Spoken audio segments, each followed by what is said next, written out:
No, jaz moram reči, da je bilo to izjemno zahtevno in pa tudi zanimivo obdobje. Sigurno koronavirus je bil tisti, ki nas je na nek način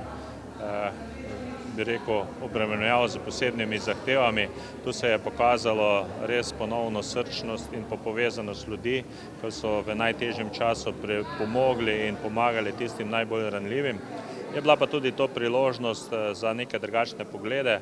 Predvsem zelo vesel sem, da so se tako naše društva, zavodi in pa vsi ostali hitro prilagodili tudi na komuniciranje preko novih orodij računalniških. Prav tako pa smo naredili ogromno načrtov. Bilo pa to tudi eno izjemno obdobje kot priložnost za investicije. Zelo veliko je bilo na razpolago sredstev namenskih prav za investicije in tu je bilo pomembno dobra občinska uprava in pa tudi dobra finančna stabilnost, da smo lahko izvedli izjemno velike projekte in pa seveda, da smo imeli tudi svoja sredstva za sofinanciranje. Tako da sem prepričan, da bo to eno bolj uspešnih obdobij kljub vsemu v tem zadnjih 20 letih.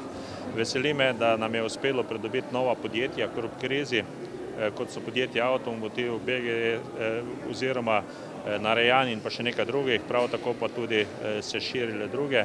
Prav tako pa je bilo izjemno pomembno, da nam je na tej predšolski vzgoji uspelo dobiti oziroma zgraditi nove vrtce, omogočiti boljše pogoje za delo, energetsko sanirati šole in ostale stvari, tako da jaz lahko rečem, da na koncu samo zahvalim vsem, ki so sodelovali. Posebej me pa veselilo, da občinski svet v teh težkih časih razdvojenosti v Sloveniji je deloval enotno in tudi večina proračunov in pa skoraj vse predloge, ki smo jih predlagali, več ali manj z veliko večino ali pa soglasno podprli.